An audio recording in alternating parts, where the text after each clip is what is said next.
நீங்க பல்கலைக்கழகத்துக்கு விண்ணப்பிக்கும் போது உங்களுக்கு பெரிய அளவுல சாய்ஸஸ் இருக்கிறத பற்றி நான் ஏற்கனவே உங்களோட கதைச்சிருக்கிறேன். அதாவது கிட்டத்தட்ட 121 டிகிரி ப்ரோக்ராமுக்கு நீங்க விண்ணப்பிக்கலாம். ஆனாலும் 122க்குமே நீங்க விண்ணப்பிக்க முடியாட்டி உங்களுக்கு நிரம்ப சாய்ஸஸ் இருக்கிறது.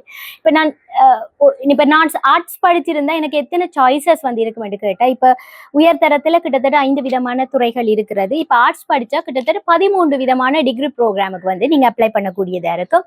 இதே இது காமர்ஸ் ஸ்ட்ரீம் உயர்தரத்துல படிச்சிருந்தா உங்களுக்காக தனிப்பட்ட வகையில 8 விதமான பட்டப்படிப்புகளை தொடர்பதுக்குரிய வாய்ப்புகள் இருக்கிறது. பிசிக்கல் சயின்ஸ் ஸ்ட்ரீம், அதாவது மேத்ஸ் ஏ லெவல்ல படிச்சிருந்தீங்கன்னா உங்களுக்கு 13 டிகிரி ப்ரோக்ராம் இருக்கிறது. பயோ சயின்ஸ் படிக்கும் போது 37 வகையான டிகிரி ப்ரோக்ராம் இருக்கிறது. என்ஜினியரிங் டெக்னாலஜி ஒரு ப்ரோக்ராம், பயோசிஸ்டம் டெக்னாலஜி ஒரு டிகிரி ப்ரோக்ராம், ஐசிடி என்று படித்தால் ஒரு டிகிரி ப்ரோக்ராம் இருக்கிறது. இதை தவிர்த்து அதாவது வேற காம்பினேஷன்ஸ் எடுத்திருப்பாங்க பல மாணவர்களும், அல்லது எந்த ஸ்ட்ரீம் படிச்சாலும் விண்ணப்பிக்க கூடிய மாதிரி சில பட்ட படிப்புகள் இருப்ப. உதாரணமா லோ என்றா யாருமே இந்த லோ படிக்கிறதுக்கு விண்ணப்பிக்கிறதுக்குரிய வாய்ப்புகள் இருக்கு. இதே மாதிரி 47 விதமான பட்ட படிப்புகள் இருக்கிறது. எந்த ஸ்ட்ரீம் படிச்சிருந்தாலும் சரி மாணவர் இதுக்கு விண்ணப்பிக்க முடியும்.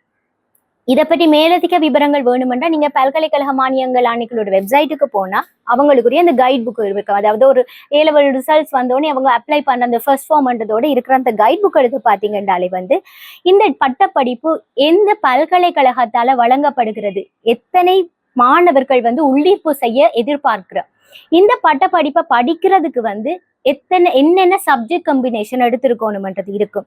சில பட்ட படிப்புகளுக்கு ஆப்டிடியூட் டெஸ்ட்ன்றது இருக்கும். ஸோ இப்போ மாணவர்களுக்கு ஒரு குழப்பம் இருக்கும், இந்த ஆப்டிடியூட் டெஸ்ட் பாஸ் பண்ண எடுப்பாங்களாண்டு. அது ஒரு கோட்டா சிஸ்டம் வச்சிருப்பாங்க. உங்களை செலக்ட் பண்றதுக்காக சில ஆப்டிடியூட் டெஸ்ட் வச்சு கூட மாணவர்களை உள்ளீர்ப்பு செய்வாங்க. இப்போ சில நேரம் உங்களுக்கு ரிசல்ட்ஸ் ஓரளவு இருக்கும், ஆப்டிடியூட் டெஸ்ட் பாஸ் பண்ணிக்கொண்டு நல்ல டிகிரி ப்ரோக்ராம் போறதுக்குரிய வாய்ப்புகளும் இருக்கு. ஸோ இதை பற்றி உங்களுக்கு மிகவும் ஆழமான அறிவுகளை நான் தொடர்ச்சியாக உங்களுக்கு வழங்குறதுக்கு இருக்கு. ஸோ இது ஒரு பெரிய வாய்ப்பு. இந்த வாய்ப்பை நீங்க சரியானதாக பயன்படுத்தி கொள்ளுங்க.